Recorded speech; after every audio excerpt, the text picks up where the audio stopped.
Have you ever felt like you're doing everything right? You work hard, you get that promotion, maybe even a nice raise. But somehow, at the end of the month, you're still treading water. You look at your bank account and wonder, where did it all go? It feels like you're running on a financial treadmill, working harder and harder but never actually getting ahead. If that sounds familiar, you are not alone. For millions of people, this is their reality. But what if I told you it's not about bad luck or not working hard enough? What if it's because you've unknowingly fallen into a few very specific, very common financial traps? Today, we're going to expose the 3 biggest traps that keep most people from ever building real wealth. And more importantly, I'm going to show you how to start climbing out of them, starting right now. Stick with me, because understanding this could completely change your financial future. Let's dive right into the first and most common trap, the paycheck-to-paycheck treadmill. It's often fueled by something called lifestyle inflation. From a young age, most of us are taught a simple financial formula: earn money, spend money, and then, if there's anything left over, you save it. The problem is, for most people, there's never anything left over. Why? Because of lifestyle inflation. Think about it. You get your first job. You can finally afford a small apartment and a used car. It feels great. Then you get a raise. What happens next? You think, I deserve a nicer apartment, or I can finally get that new car I've been wanting. Your income goes up, but your expenses magically rise to meet it, or even exceed it. You get another promotion, and suddenly you're looking at bigger houses, more expensive vacations, and designer clothes. Your income keeps climbing, but so do your bills. You're earning more than you ever have before, but you're no richer. You're just financing a more expensive lifestyle. This is the treadmill. Imagine you're literally on a treadmill. You start off walking. Then, as you get a raise, you increase the speed. You start jogging. Another raise. You start running. You're putting in more effort. You're sweating more. You're getting more tired. But your location hasn't changed one bit. You are still in the exact same spot. That is what lifestyle inflation does. It increases the speed of your financial treadmill, but keeps you from ever moving forward. The way out of this trap is to flip the traditional formula on its head. Instead of earn, spend, save ... You need to adopt the wealth-building formula: earn, save, spend. You pay yourself first. The moment your paycheck hits your account, a predetermined amount goes directly into savings or investments. You automate it. Then, you live off of what's left. This simple shift is the difference between running in place and actually moving toward your financial goals. So, let's say you've escaped the first trap. You're paying yourself first and you've started to build up some savings. Now you face the second major trap, the fear of investing and the illusion of safety. For so many people, the idea of investing is terrifying. The stock market seems like a complicated, risky casino where you can lose everything in an instant. So what do? We cling to what feels safe: cash in a savings account. It feels secure, right? You can see the number. It's not going down. It's protected. But here's the hard truth: holding cash is a guaranteed way to lose money. How? Because of a silent wealth killer called inflation.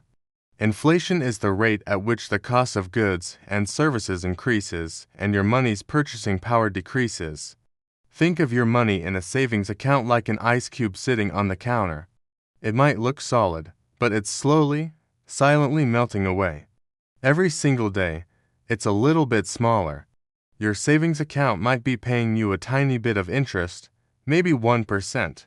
But if inflation is at 3%, you are losing 2% of your money's value every single year without you even noticing.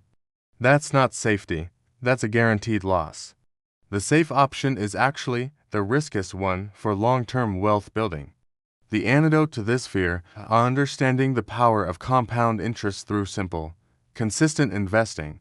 You don't have to be a stock-picking genius. You can start with something as simple as a low-cost index fund, which is basically a small piece of the entire stock market.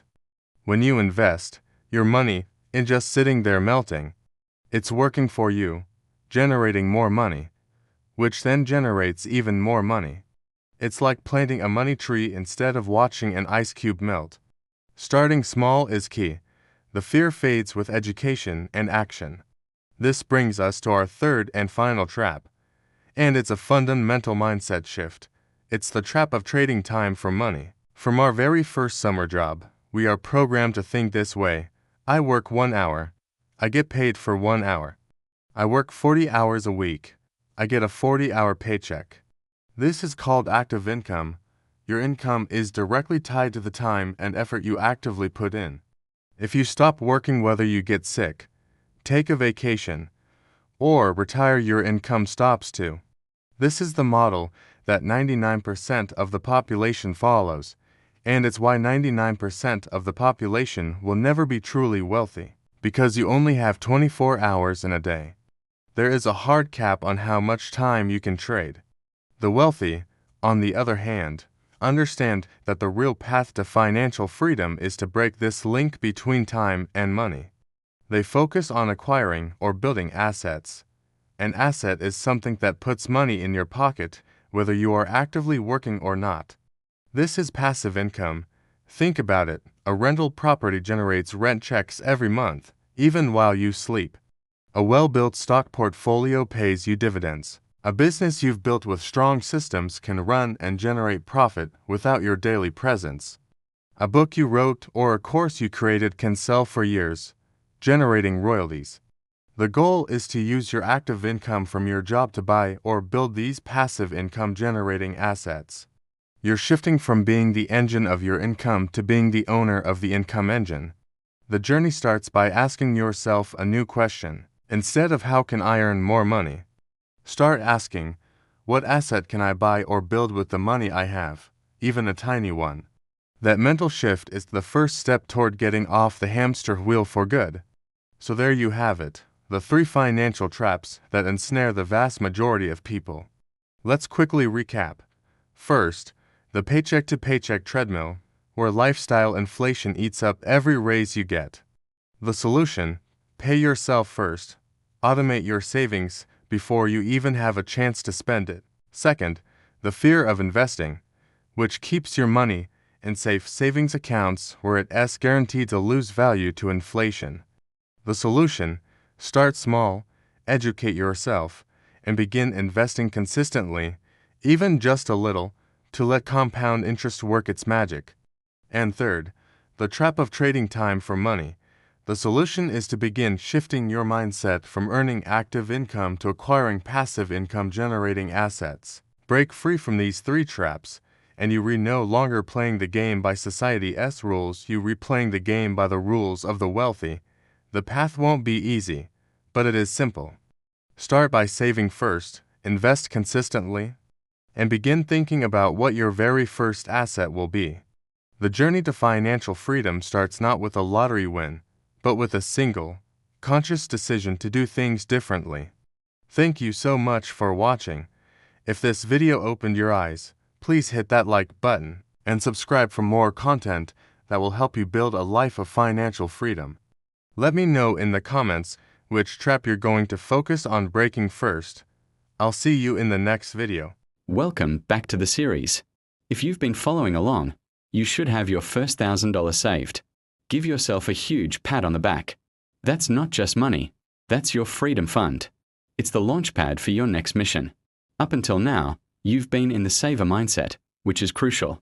But today, we shift gears. We start building the owner mindset. We're going to take that initial seed money and plant it, not in the stock market just yet, but in ourselves.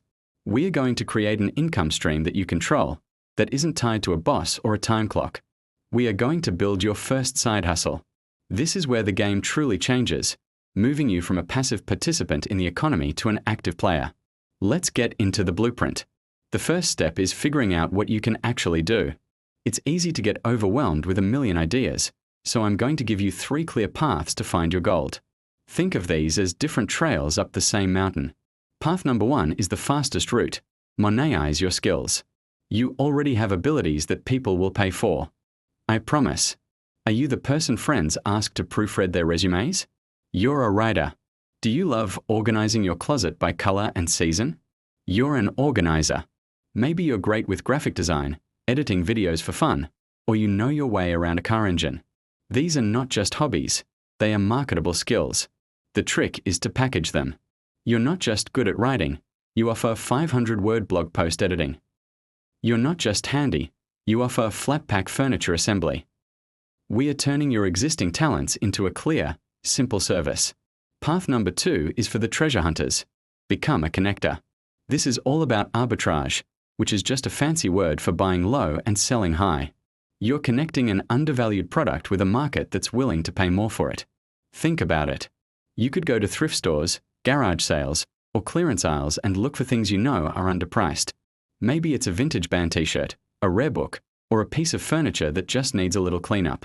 You then take that item, clean it up, take great photos, and list it on a platform like eBay, Facebook Marketplace, or Etsy for a profit. This isn't limited to physical goods, either. Digital arbitrage involves finding freelance gigs on one platform and, if the terms allow, finding someone else to do the work for a bit less, with you managing the project and keeping the difference. You are the middleman, the connector, creating value through your knowledge of different markets. Look around your own life, your neighborhood, your online communities. What's a small, recurring annoyance? What's a problem people complain about but nobody has fixed? Maybe the trash cans in your neighborhood always look gross after pickup day. You could offer a can cleaning service. Maybe you figured out a really efficient way to meal prep healthy lunches for the week. You could create a simple, $5 digital guide with your recipes and shopping list. The key here is to start small. Don't try to solve world hunger. Solve a tiny, nagging problem. When you solve a pain point, you're not just selling a product or a service, you're selling a solution, a relief. And people will always pay for relief. Take a moment and think. Which of these 3 paths resonates most with you right now? The skill monetizer, the connector, or the pain solver? Got one. Good. Now we move to the most important part, the 1 weekend launch plan. The biggest enemy of progress is procrastination disguised as perfectionism. We think we need a perfect website, a business plan, and fancy branding before we can start. That's a trap. We are going to launch this weekend. Step 1. Choose your path and define the micro-offer. You've already picked your path. Now, what is the absolute smallest, simplest, fastest version of that offer you can think of? We are not launching a freelance writing business. We relaunching a 1-page resume review $4.20. We not starting a power washing empire, we are offering to clean one driveway. This micro offer is key because it's specific, low risk for the customer, and easy for you to deliver. It makes it real. Step 2. Build your digital storefront. Forget about spending weeks and hundreds of dollars on a website. Your storefront for this weekend can be incredibly simple. The goal is just to have a place where your offer exists online. This could be a well-written post on your personal Facebook or Instagram profile. Clearly state what you're offering, who it's for, and the price. Another option is to create a profile on a freelance marketplace like Upwork or Fiverr. It takes less than an hour, and it immediately puts you in front of people looking for services. Or, find a relevant Facebook group. If you're offering a local service like dog walking, post in your neighborhood community group. If you're offering a digital service like logo design, post in a group for new entrepreneurs. Your storefront is simply the place where a customer can say yes. Step 3. Set your launch price. This is going to feel uncomfortable, but for your first 1 to 3 customers, your price should be so low that it's an immediate, no-brainer yes. Why? Because your goal for the 1 weekend launch is not profit. It's proof of concept. It's momentum. You need to prove to yourself that someone, a stranger, will pay you money for your idea. Getting that first sale is 1,000 times more valuable than holding out for a higher price and getting no sales. So if you're offering a resume review, maybe it's just $10. If it's a social media graphic, maybe it's $5. Price it to sell fast. We are not building a long-term pricing strategy today. We are getting you in the game. That's the 1 weekend launch, a micro offer, a simple digital storefront, and a launch price designed to get a quick win. Now, let's talk about what happens when you get that first bite. The moment someone sends you money for something you created is a feeling you will never forget. It's more than just a few dollars. It's a psychological breakthrough. You've just proven that you can generate income outside of the traditional system. You created value out of thin air, and the market responded.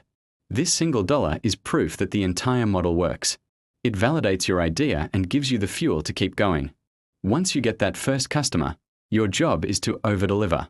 Go above and beyond. If you promise to edit a 500-word article, look for ways to add extra value. Maybe you can suggest a better headline or find a royalty-free image to go with it.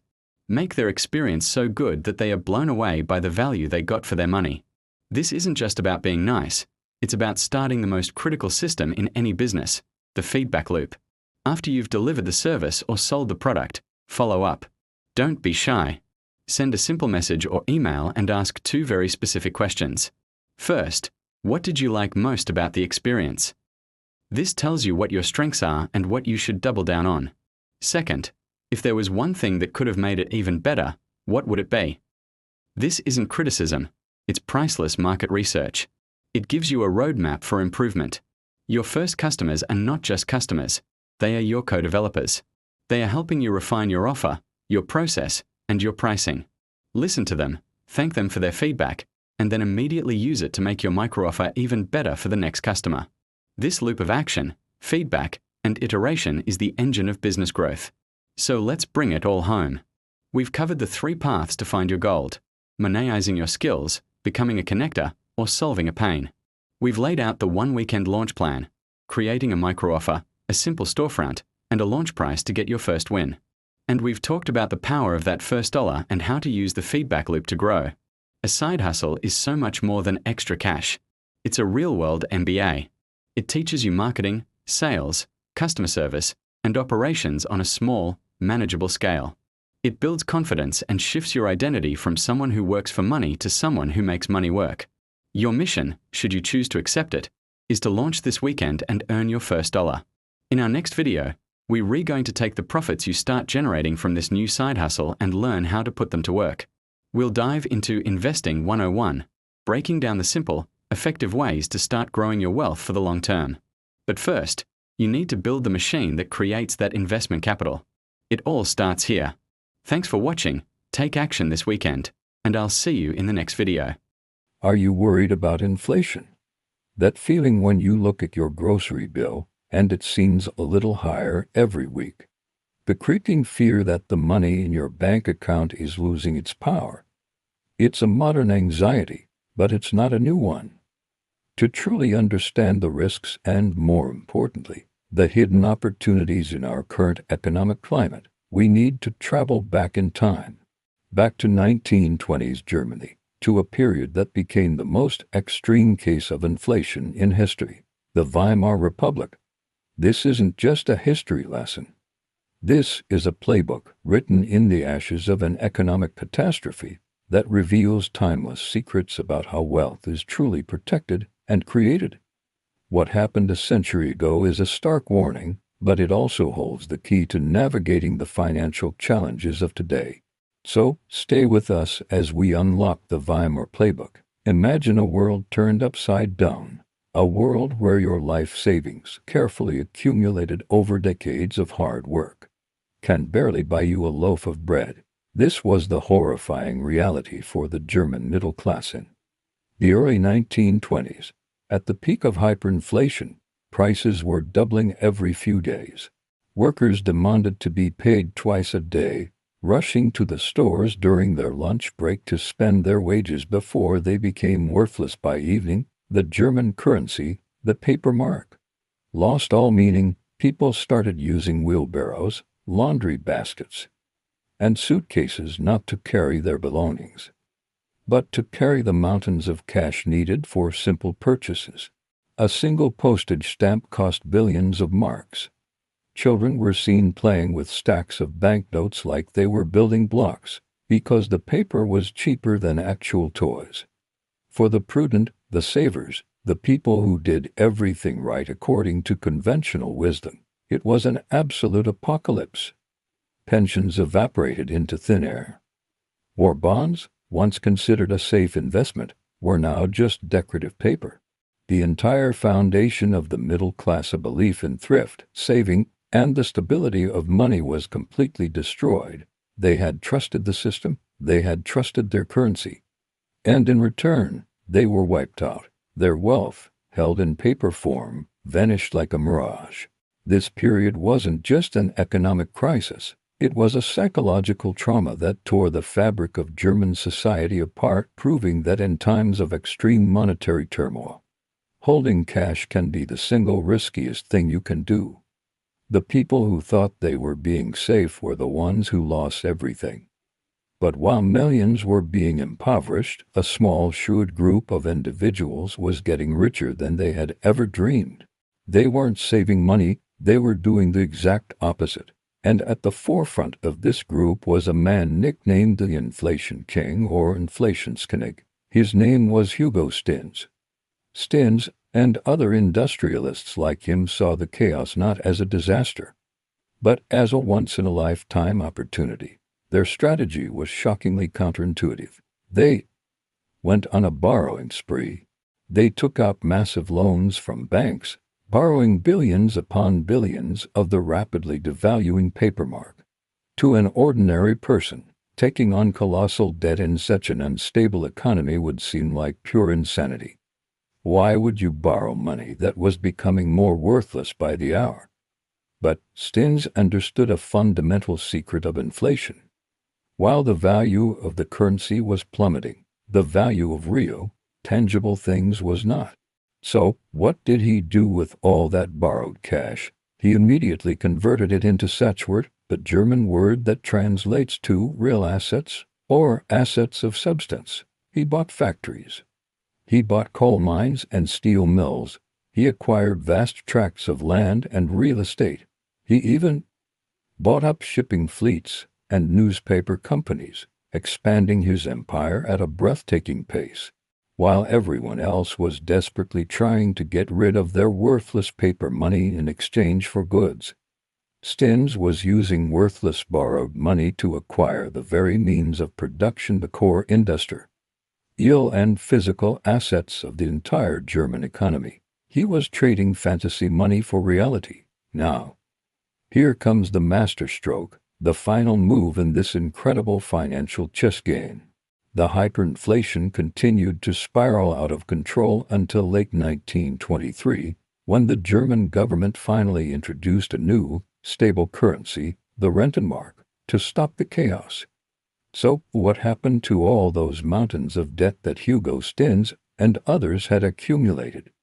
This is where the magic happened. Their debts, denominated in the old worthless paper marks, were now practically zero. A loan that was worth millions of dollars when it was taken out could now be paid back in full for the equivalent of just a few cents. Imagine taking out $1 million mortgage to buy a skyscraper, and a year later, paying off the entire loan with the change you find in your pocket. That's essentially what they did. Their debts had vanished into thin air, just like the savings of the middle class. But there was one crucial difference. The assets they had purchased with that debt, the factories, the mines, the real estate, were still there. They were very real, and now in a stabilized economy, they were incredibly valuable. What occurred was one of the single largest, most rapid transfers of wealth in modern history. The prudent savers who held onto cash were wiped out. The audacious debtors who acquired tangible assets became the new owners of Germany. The playbook was complete. Use inflation to your advantage by borrowing a depreciating currency to buy assets that hold their value. So, what does this 100-year-old story from a collapsed republic have to do with you today? Everything. The Weimar playbook is more relevant now than ever. While we aren't seeing wheelbarrows of cash, the core principles are at play. In an environment of persistent inflation, holding too much of your wealth in cash means you are guaranteed to lose purchasing power over time. Your money is melting, slowly but surely. The lesson from the inflation kings isn't to be reckless, but to be smart. It teaches us that debt, when used wisely, is not an enemy. Sophisticated investors today still use this playbook. They take out mortgages to buy rental properties. They take out business loans to acquire equipment and expand operations. They use debt as a tool to acquire income-producing real assets that tend to rise in value during inflationary periods. The core lesson: timeless and simple. True wealth isn't about the number in your bank account. It's about what you own. Don't just own currency, own things. That was the secret to surviving and thriving in Weimar, Germany. And it remains the secret to building lasting wealth today. Thanks for watching. If you found this look into history valuable, make sure to like, subscribe, and hit the notification bell for more insights into the financial lessons of the past. What's the real difference between someone who builds millions and someone who stays broke? Is it luck? A secret inheritance? Some kind of off-the-charts genius? For years, I thought it was. But I was wrong. The single biggest difference, the one that separates the wealthy from everyone else, isn't what's in their bank account. It's what's in their mind. It's a specific, learnable, and powerful way of thinking. This is the millionaire mindset. And over the next 10 videos, I'm going to walk you through, step by step, the journey from nothing to millions. But it all starts right here, with this foundational shift. Welcome to part 1 of the series. Let's dive right into the first and most critical mindset shift, moving from scarcity to abundance. The scarcity mindset is what most of us are taught from a young age. It's the voice in your head that says, there's not enough to go around. It's the feeling of panic when you look at your bills. It's the automatic response, I can't afford that. This mindset keeps you small. It makes you play defense with your money. You so focused on not losing what you have that you and even see the opportunities to gain more. It's a world of limits, a world of no. When you see someone with a nice car, the scarcity mindset whispers, they must be in debt, or I'll never have that.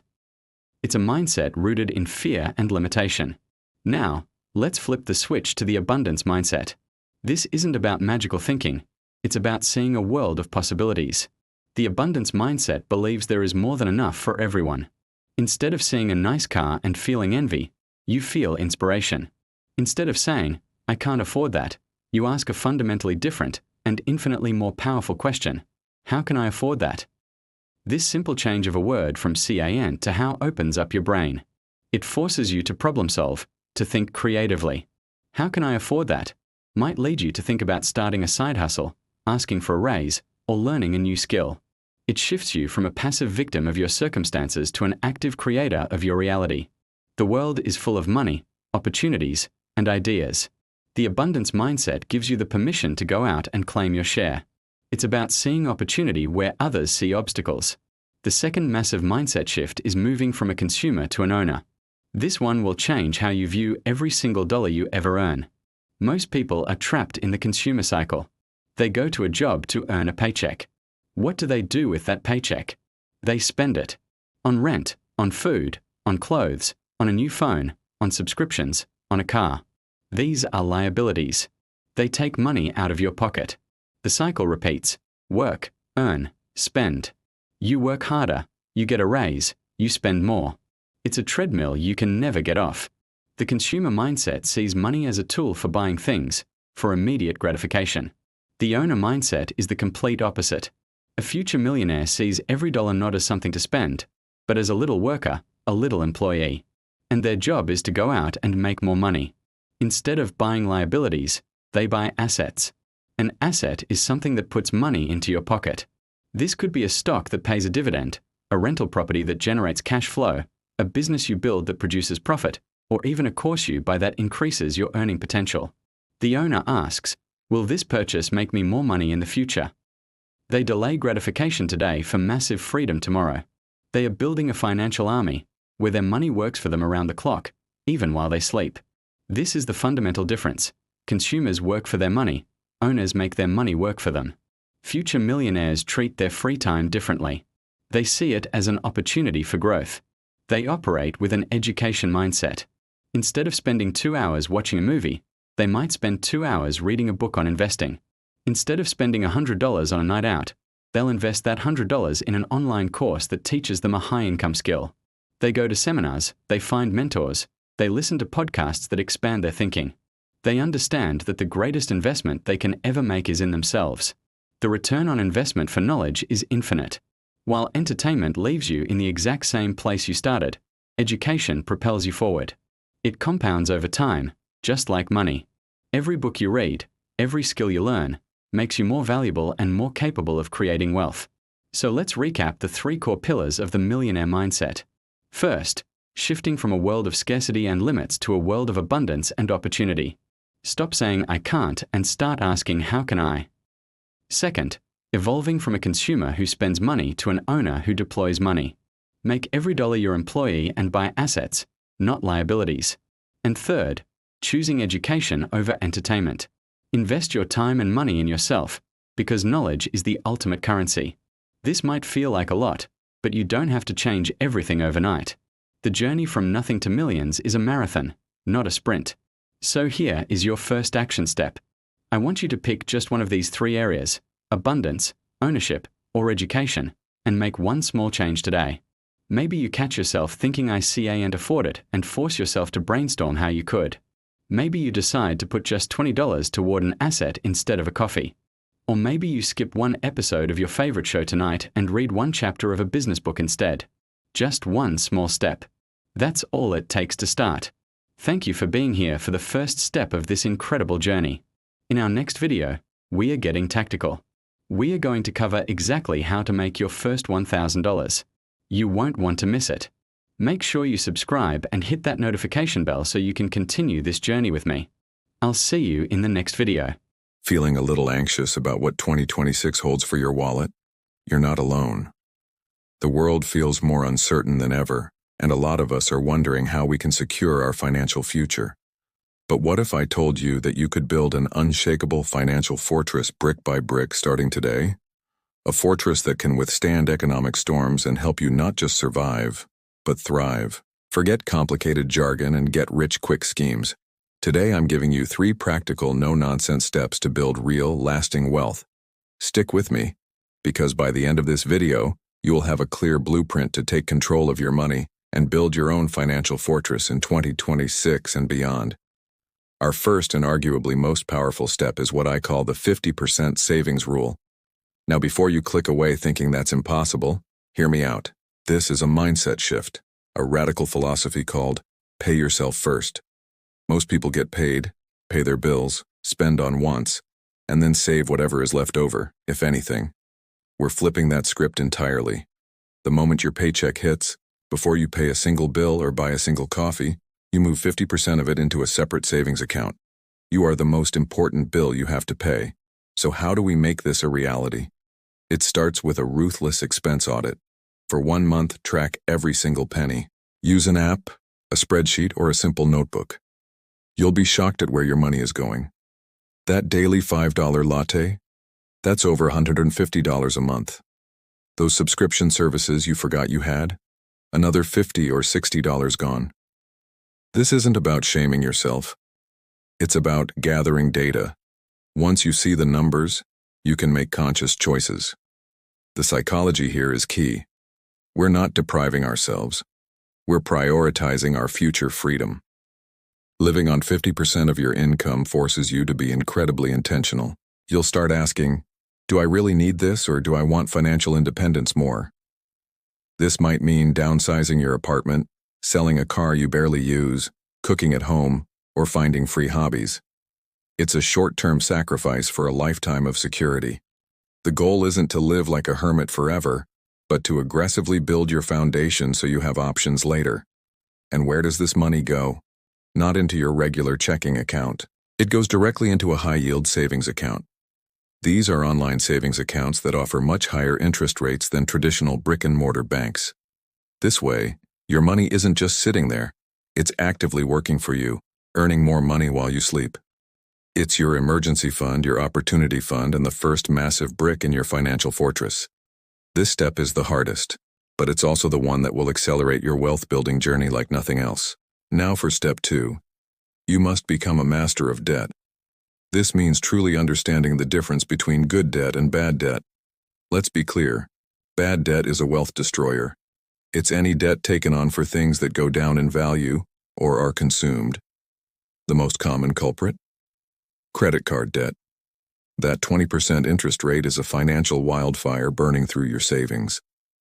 Other examples include high-interest personal loans for vacations, expensive car loans for depreciating vehicles or financing furniture and electronics. Bad debt makes you a slave to the lender, working to make them rich instead of yourself. The first mission after establishing your savings habit is to attack and eliminate all high-interest bad debt. It's a financial emergency. On the other hand, good debt is a powerful tool used by the wealthy to build their fortunes. Good debt is money you borrow to acquire an asset that will grow in value or generate income. Let's look at a few examples. The classic one is real estate. You take out a mortgage, which is good debt, to buy a property. Ideally, the property appreciates over time, and a renter's monthly payment covers your mortgage and expenses, putting cash in your pocket. You're using the bank's money to build your equity. Another example is starting a business. Taking out a sensible business loan to buy equipment or inventory that allows you to generate profit is using leverage wisely. The income from the business should far outweigh the cost of the loan. Even student loans can be considered good debt if, and this is a big if, you choose a degree that leads to a high-paying career. The increased earning potential over your lifetime should justify the initial debt. The key with good debt is risk management. You don't bet the farm. You do your research, run the numbers, and ensure the potential return significantly outweighs the risk and cost of borrowing. Understanding this distinction is like having a financial superpower. It allows you to avoid the traps that keep people poor and use the tools that help people get rich. All right, we've saved aggressively, and we've learned to manage debt. Step 3 is where we truly put our money to work for the long term. Automate your investments. The goal here is simple. Make building wealth effortless. We do this by adopting a set-it-and-forget-it mindset. The best way for most beginners to start is with low-cost index funds or ETFs, which are exchange-traded funds. Don't let the names intimidate you. Think of an index fund like a basket containing tiny pieces of many different companies. For example, an S&P 500 index fund lets you own a small slice of the 500 largest companies in the U.S. Instead of trying to pick the next big stock, which is nearly impossible, you're betting on the overall growth of the market, which historically has always gone up over the long term. Now, how do we buy these? We use a strategy called dollar cost averaging. This simply means investing a fixed amount of money on a regular schedule, say $200 every single month, no matter what the market is doing. When the market is high, your $200 buys fewer shares. When the market is down, your same $200 buys more shares at a discount. This removes emotion from investing. You're not trying to time the market, you're just consistently buying over time. You set up an automatic transfer from your bank account to your brokerage account every month, and that money automatically buys your chosen index fund. This is the magic of compounding. Your initial investment earns returns, and then those returns start earning their own returns. Let's say you invest just $500 a month. With an average historical market return of around 8%, after 30 years you could have over $700,000. That's the power of consistency and time. This automated system works in the background, building your fortress while you focus on living your life. It's the most passive and proven way to build serious wealth. So let's bring it all together. Building your financial fortress for 2026 and beyond isn't about some secret formula. It's about 3 simple, powerful actions. First, implement the 50% savings rule by paying yourself first and being radically intentional with your spending. Second, master the difference between good debt and bad debt, eliminating the bad and using the good strategically. And third, automate your investments into low-cost index funds, letting the power of compound growth work its magic for you. This journey isn't a sprint, it's a marathon. It's about discipline, patience, and consistent action. Each dollar you save, each bit of bad debt you pay off, and each automatic investment you make is another brick in your fortress. A fortress that will give you freedom, security, and the power to live life on your own terms. The time to start building is right now. Thank you so much for watching. If you found this helpful, please hit that like button and subscribe for more no-nonsense financial strategies.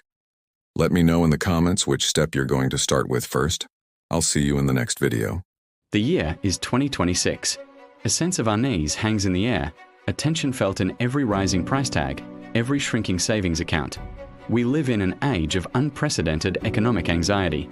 Inflation, a word once confined to dusty textbooks, now dominates our daily conversations. The gap between the rich and the poor widens into a chasm, and for many, the dream of financial security feels more distant than ever. We search for answers in complex financial models and the frantic noise of 24-hour news cycles. But what if the solutions aren't hidden in the future, but buried deep in the past? What if the secrets to protecting your wealth, to surviving and even thriving in an era of economic turmoil, were written not in code, but in stone 2,000 years ago? This is the story of how the fall of Rome's currency holds a startlingly relevant lesson for our own precarious times. To understand the crisis, we must first understand the glory. Imagine the early Roman Empire, a civilization built on order, power, and a remarkably stable economy. At its heart was a coin, the denarius. Minted from nearly pure silver, the denarius was more than just money. It was a symbol of trust, a guarantee of value recognized from the misty shores of Britain to the bustling markets of Egypt. This monetary stability fueled an era of incredible prosperity. Trade flourished. Legions were paid. Grand cities rose from the earth. For the average Roman citizen, the denarius in their purse was a reliable store of wealth, a solid foundation upon which they could build a life and a future. It was the bedrock of the Pax Romana, the Roman peace, an economic engine that powered the greatest empire the world had ever seen. But empires, like currencies, can be fragile. The seeds of crisis were sown not on the battlefield, but in the imperial mints. The pressure began to mount.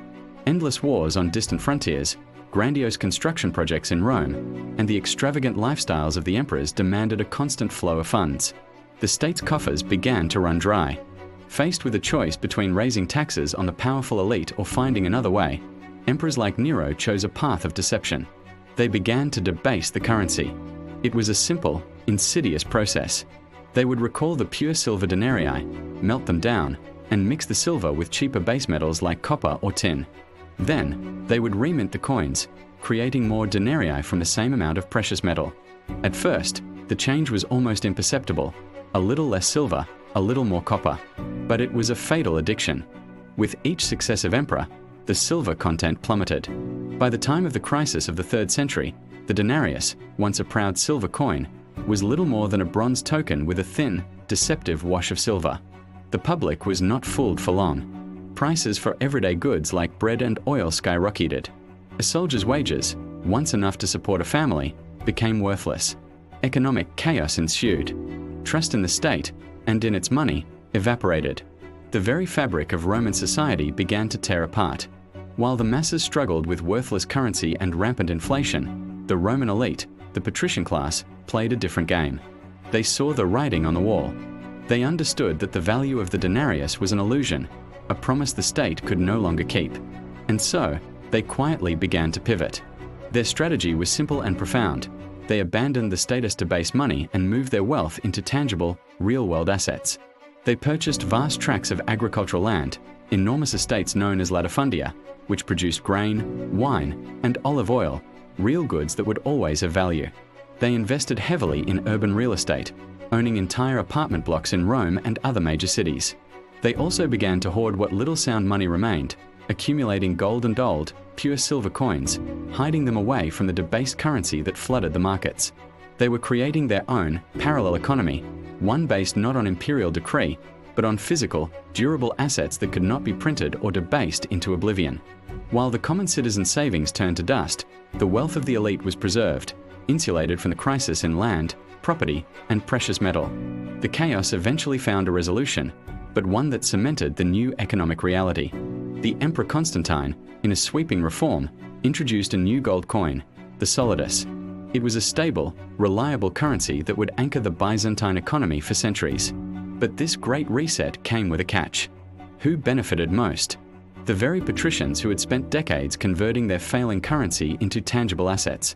Their land and properties were now valued in the new, stable gold currency, making them wealthier and more powerful than ever before. The wealth gap that had been widening for a century was now permanently locked in place. Does this ancient story sound familiar? It should. Today, We see central banks creating unprecedented amounts of new money. We see inflation eroding the purchasing power of our wages and savings. And we see the wealthy moving their capital, not into savings accounts, but into assets that have intrinsic value. Modern real estate, especially income-generating properties, is the new Roman latifundia. Commodities like gold and silver are the modern equivalent of hoarding sound money. And resilient, dividend-paying equities in companies that produce essential goods and services are our version of owning the means of production. The lesson from Rome is not just a historical curiosity, it is a blueprint. It teaches us that in times of monetary instability, real value is found not in promises, but in tangible things. The strategies used by the Roman elite to protect their wealth 2 millennia ago are the very same strategies being used today. History does not repeat itself, but it certainly rhymes. And for those of us navigating the economic anxieties of 2026, the echoes of ancient Rome offer a timeless and vital guide to financial survival. Thanks for watching. If you found this journey through history valuable, please like, subscribe, and follow for more insights. Hey everyone, welcome back to the series where we are going from zero to financial freedom. In our first video, we talked about forging that millionaire mindset, that core belief that you are in control of your destiny. Today, we are taking the first massive, tangible step on that journey. We are going to get you your first $1,000. Now, hold on. This isn't about the number itself. $1,000 isn't going to make you rich overnight. This is about something far more powerful. It's about proving to yourself, once and for all, that you can break the old patterns. It is about demonstrating that you have the power to take a stand and seize control of your financial life. This first grand is your declaration of independence. It is the moment you stop letting money happen to you and start making your money work for you. So, if you're ready to draw that line in the sand, let's get started. Let's talk about the psychology of this first $1,000, because honestly, it's the hardest money you'll ever save. Why? Because you're not just fighting your bank balance, you're fighting years of ingrained habits, subconscious beliefs, and societal pressure. Think of it like a rocket launch. The vast majority of fuel is burned just to break free from Earth's gravity. That initial push requires immense force. This $1,000 is your financial activation energy. It's the powerful thrust needed to break the gravitational pull of your old money habits. And what do we do with this money once we have it? We are not going to invest it. Not yet. This isn't your investment fund. This is your freedom fund. Its only job is to sit there and be a buffer. It's the small cushion that finally breaks the vicious paycheck-to-paycheck cycle. It's the deep breath you can take knowing that a small, unexpected car repair won't send your entire world into a tailspin. This fund gives you options. It gives you mental space. It gives you the power to think beyond just surviving until the next payday. This $1,000 buys you something far more valuable than anything you could spend it on: peace of mind. And from that place of peace, we can start building an empire. All right, it's time to get tactical. Welcome to the ruthless financial audit. This is where we stop guessing and start knowing exactly where your money is going. For the next 30 days, I need you to track every single penny you spend. I don't care if it's a 99-cent pack of gum or your $100 grocery bill. Every single transaction. You can use a free app on your phone. There are tons of them. Or you can go old school with a simple pocket notebook. The tool doesn't matter. The act of tracking is what's important. Be honest. Be brutal. No judgment, just data. After 30 days, you're going to have a financial diary. Now, we are going to play detective and identify the leaks in your financial ship. I want you to categorize all your spending: housing, utilities, groceries, transportation, entertainment, and so on. As you do this, I can almost guarantee you're going to find 3 major culprits, 3 black holes that are sucking your wallet dry. First, the forgotten drain: subscriptions. That streaming service you forgot you had, the gym membership you haven't used in 6 months, that free trial that quietly started billing you. These small, recurring charges add up to a massive amount over time. Second, the convenience tax: food. This is the $5 latte on the way to work, the $20 lunch delivery because you were too busy, the $40 pizza night because you were too tired to cook. We pay a massive premium for convenience, and it's one of the easiest places to plug a major financial leak.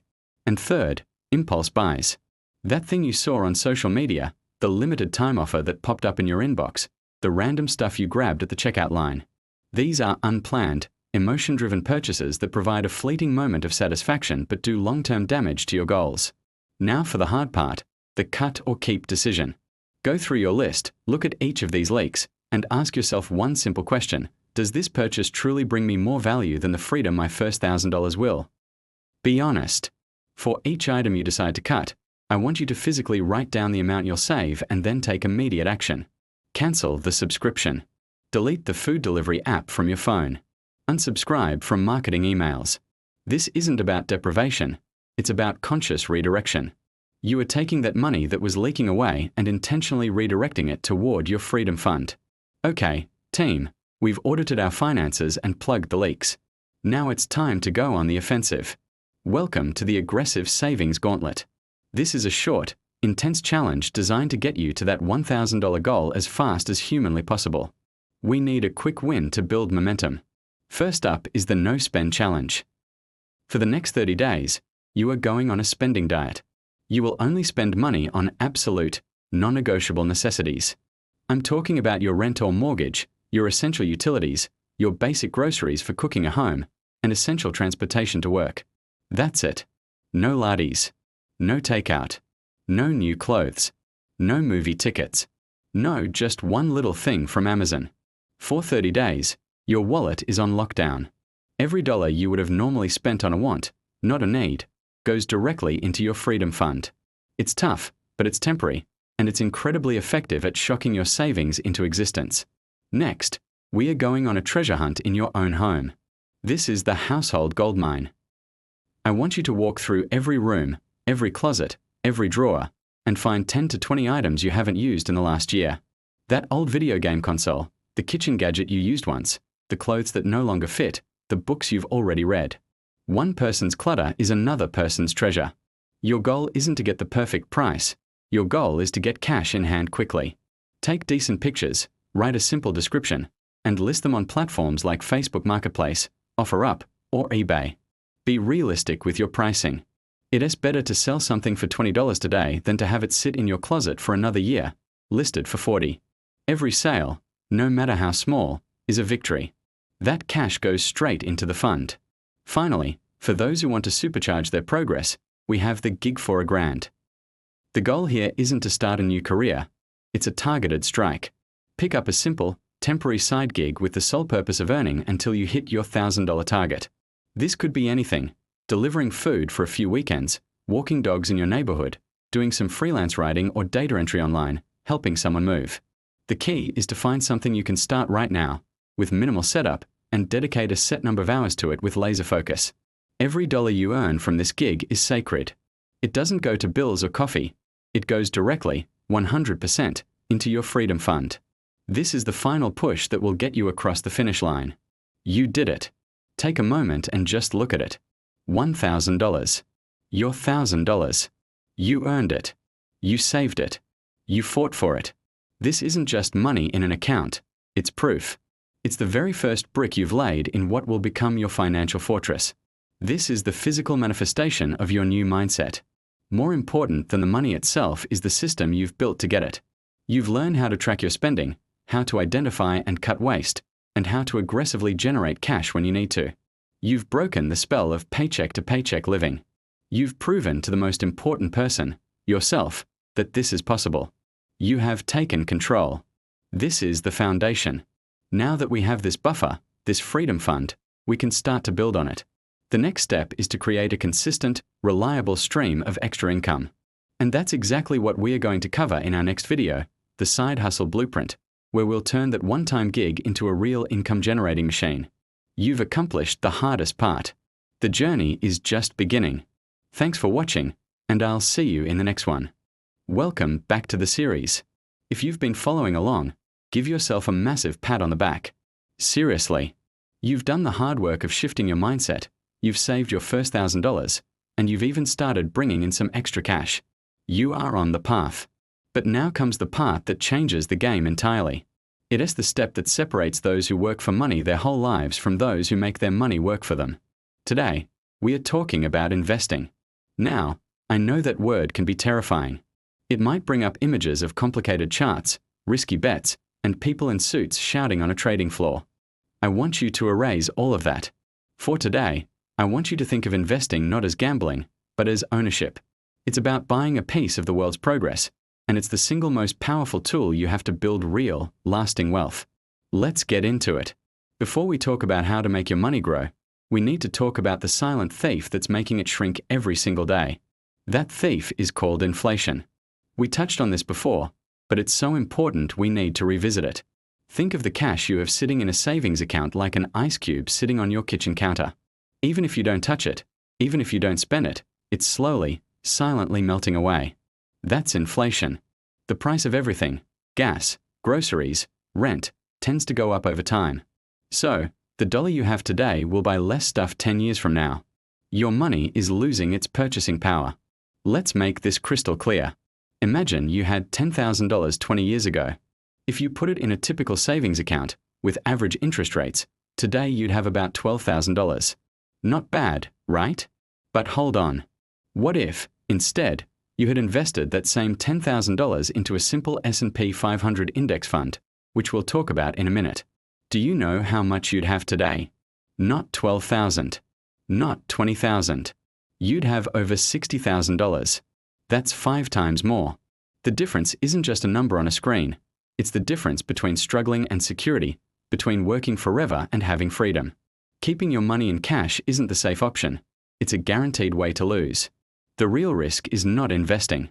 Okay, so if savings accounts are a losing game, where do we put our money? The stock market. And I know, that sounds even scarier. But let's demystify this right now. What even is a stock? It's simply a tiny piece of ownership in a real company. When you buy a share of Apple, you literally own a tiny fraction of Apple, its brand, its factories, its future profits. When the company does well, the value of your piece goes up. It's that simple. You're becoming a business owner. But here's the problem for a beginner. Which stock do you pick? Apple? Tesla? Amazon? There are thousands of companies out there.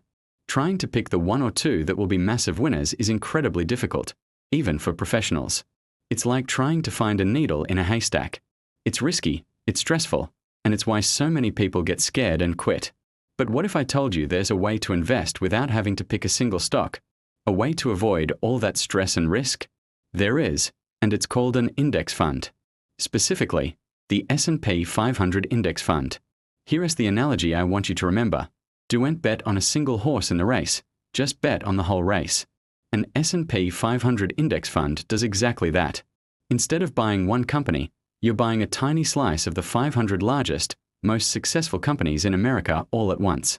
You get a piece of Apple, and Microsoft, and Google, and Johnson & Johnson, and hundreds more, all in one simple purchase. This instantly diversifies your investment. If one company has a bad year, it's balanced out by the 499 others. You're no longer betting on one horse. You're betting on the long-term success of the entire American economy, which, historically, has been a very, very good bet. For 99% of people, especially beginners, this is the single best place to start. It's simple, it's diversified, and it's proven to work over the long run. Now you know where to invest, but there are 2 magic ingredients that turn this simple strategy into a life-changing wealth machine. The first is the magic of compounding. Albert Einstein supposedly called it the 8th wonder of the world. Here's how it works. Think of a small snowball at the top of a very long hill. As you give it a little push, it starts to roll. As it rolls, it picks up more snow, getting bigger. As it gets bigger, it picks up even more snow, even faster. It starts to accelerate. That's exactly what your money does when it's invested. In your first year, your investment earns a return. The next year, you don't just earn a return on your original money. You earn a return on your original money plus the return from the first year. Your returns start earning their own returns. At first, it's slow, almost unnoticeable. But over 10, 20, 30 years, that snowball effect becomes an avalanche of growth. Your money starts to grow exponentially. This is why time is your greatest asset. The sooner you start rolling that snowball, even if it's a tiny one, the bigger it will be in the future. The second magic ingredient is your secret weapon, and it's called consistency. The biggest mistake new investors make is trying to time the market. They wait for the perfect time to buy, or they panic and sell when the market dips. This is a recipe for disaster. The secret is to ignore the noise and just be consistent. This strategy has a name: dollar cost averaging. It sounds fancy, but it's incredibly simple. All it means is that you invest a fixed amount of money at a regular interval, say $100 on the first of every single month, no matter what the market is doing. Is the market up? You invest. Is the market down? You invest. Is the news screaming about a crash? You invest. This simple act does two powerful things. First, it takes emotion out of the equation. You're not guessing, you're not panicking, you're just following your plan. It's automatic. Second, it actually makes you a smarter investor without you even trying. When the market is down, your fixed dollar amount buys more shares. When the market is up, it buys fewer shares. Over time, this averages out your purchase price and ensures you're buying more when things are on sale. Dollar cost averaging is the antidote to fear. It's the simple discipline of consistency that builds fortunes. So let's bring it all together. We've covered a lot, but the core message is simple. 1. Leaving your money in a savings account is a losing battle against the silent thief of inflation. 2. The simplest, most effective way for a beginner to get started is with a low-cost S&P 500 index fund. It lets you bet on the whole race instead of trying to pick one horse. And 3. Your true superpowers are compounding and consistency. Start early and invest a set amount automatically every single month. That is the entire strategy. That is the blueprint. So here is your mission for this week. It's not to read a bunch of books or watch the financial news. It's to take one simple, actionable step. Your mission is to open a brokerage account with a reputable, low-cost firm and set up your very first automatic investment into an S&P 500 index fund. I don't care if it's $100, $50, or even just $25. The amount doesn't matter right now. What matters is starting. What matters is getting your snowball rolling. You've done the hard work to get here. This is the final piece of the foundation. In our next video, we are going to talk about how to pour gasoline on this fire. We cover the scaling secret, how to dramatically increase your income and your investment rate to accelerate your journey to financial freedom. You won't want to miss it. Thank you for watching, and I'll see you in the next one. Welcome back to the From Nothing to Millions series.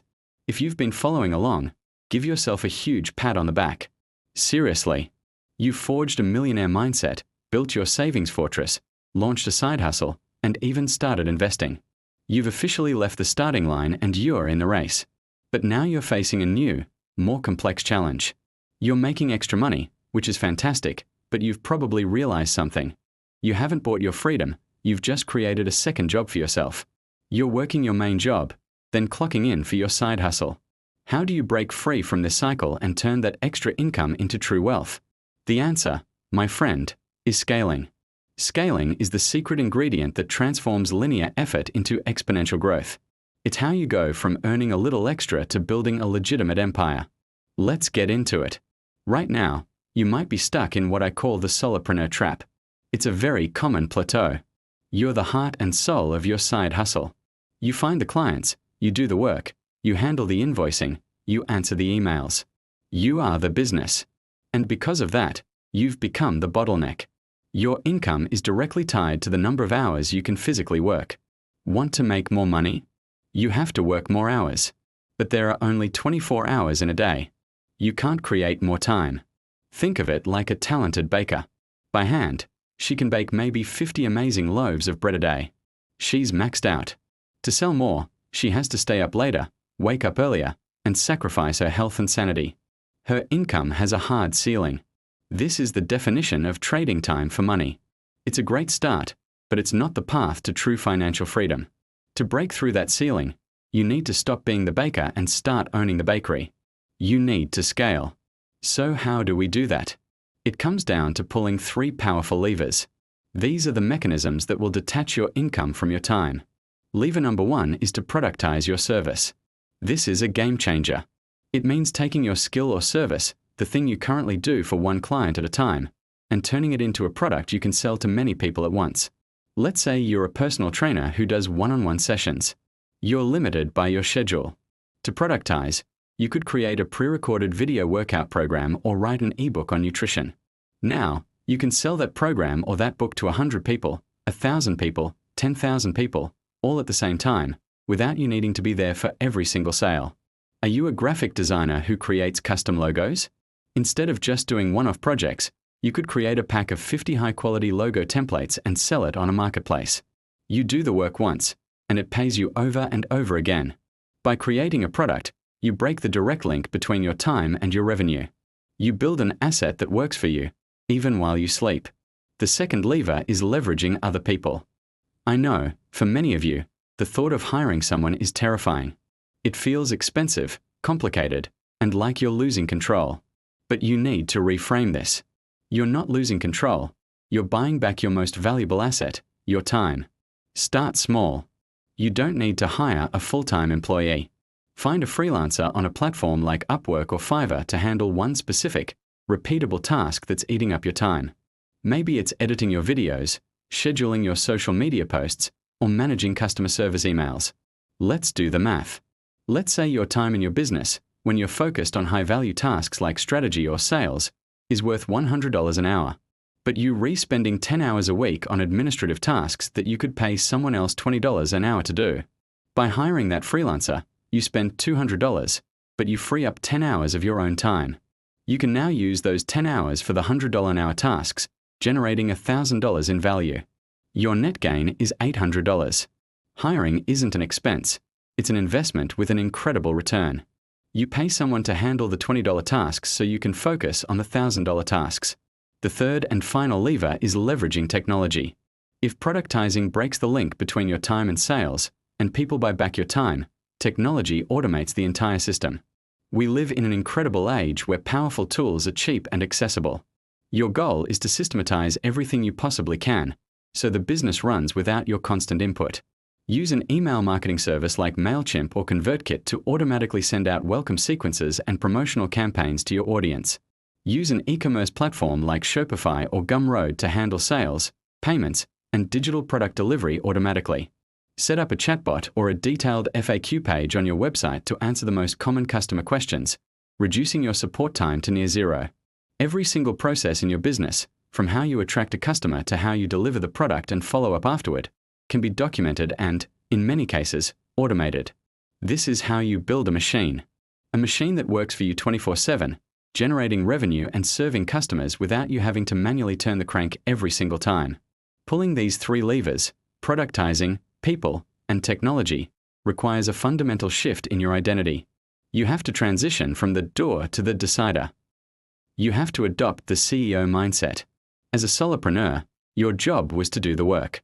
As a CEO, your job is to build and manage the system that does the work.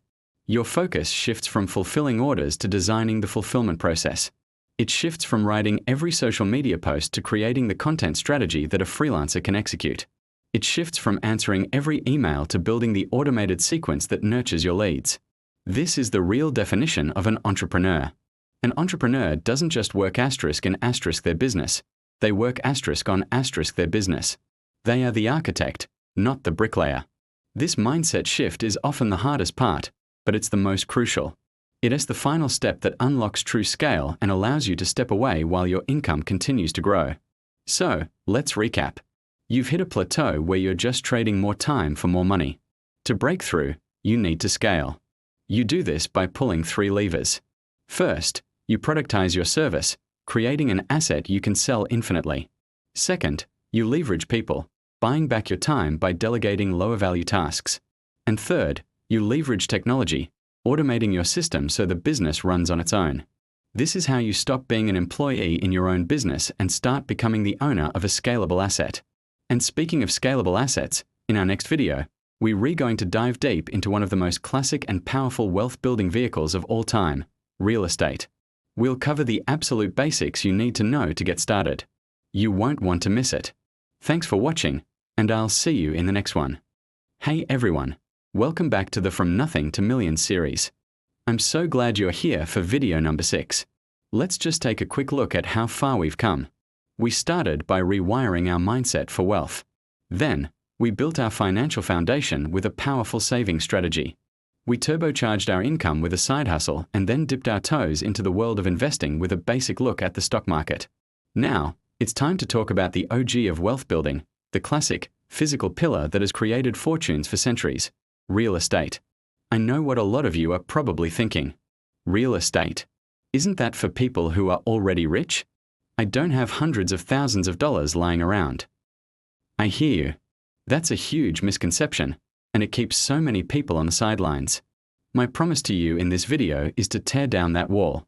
I'm going to show you a practical, step-by-step path that makes your first property not just a dream, but an achievable goal. Let's get into it. So, why real estate? Why is it such a powerful tool for building generational wealth? It's because it's not just one thing. It's a unique combination of 4 different wealth-building engines all working at the same time. I call these the 4 pillars of real estate wealth. Pillar number 1 is cash flow. This is the simplest one to understand. You buy a property, someone pays you rent to live there, and after you pay your expenses like the mortgage, taxes, and insurance, the money left over goes straight into your pocket. This is your primary goal as a real estate investor. Think of it like this. Your property becomes your own personal ATM, spitting out cash every single month, whether you're working, sleeping, or on vacation. This consistent income stream is the bedrock of financial freedom. Pillar number 2 is appreciation. This is the one most people think of. Over time, historically, the value of well-located real estate tends to go up. It's not a straight line. There are ups and downs, but the long-term trend is undeniable. So, the property you buy today for $300,000 could be worth $400,000, $500,000, or even more in the future. It's like planting a tree.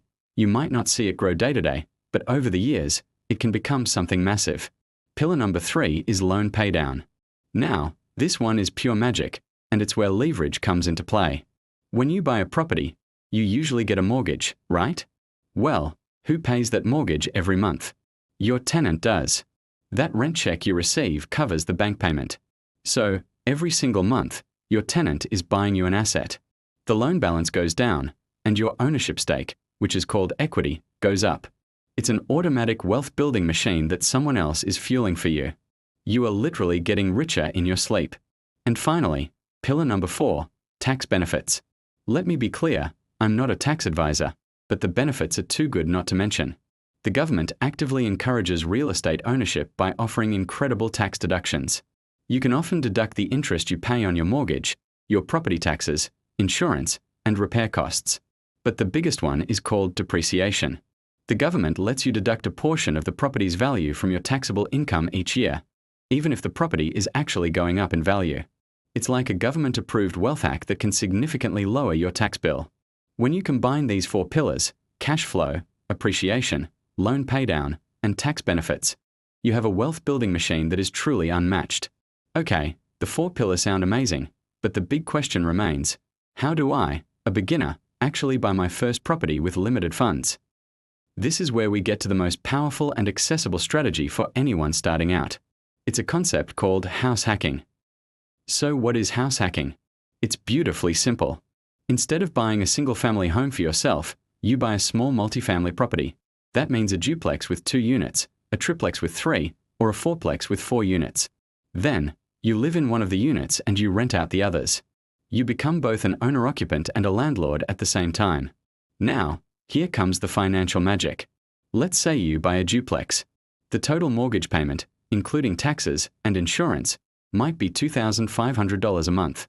You live in one unit, and you rent the other unit out for, let's say, $1,500. Suddenly, your $2,500 housing bill is slashed down to just $1,000. You've just cut your biggest monthly expense by more than half. In some cases, especially with a triplex or a fourplex, the rent from the other units can cover your entire mortgage payment and maybe even put a little extra cash in your pocket each month. Imagine that. Your tenants are not only paying off your mortgage for you, but they're also covering all your living costs. You are literally living for free.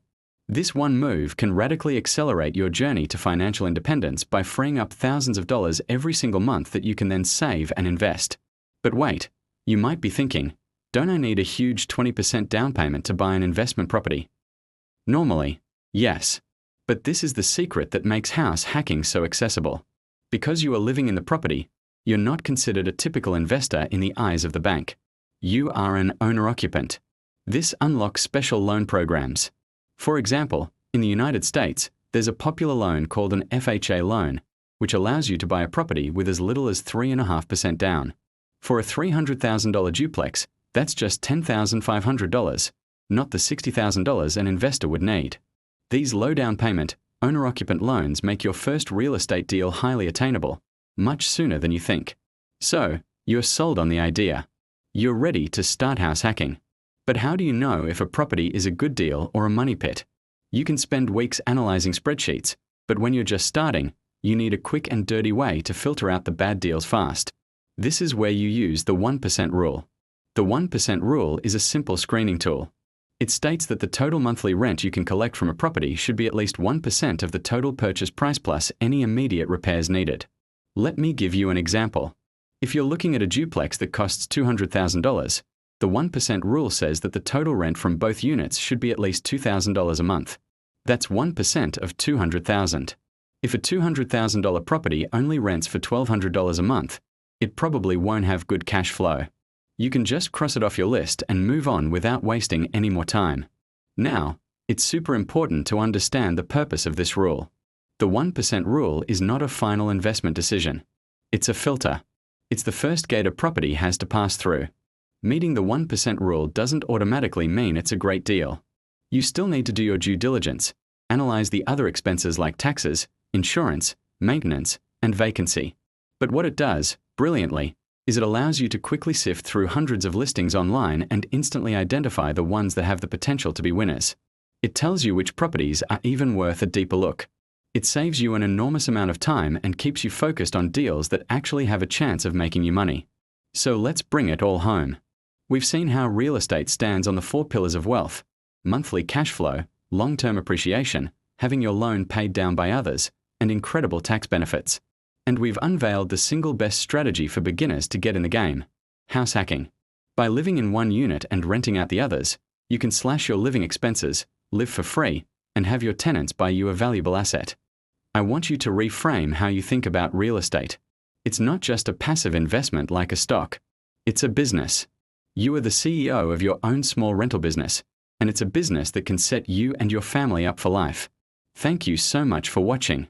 The path from nothing to millions is a marathon, not a sprint, and adding real estate to your portfolio is a massive step forward. In our next video, we are going to pivot back to the stock market, but with a more advanced perspective. We'll dive into our stock market masterclass. You won't want to miss it. Be sure to like, subscribe, and hit that notification bell so you don't miss the next step in our journey together. See you soon.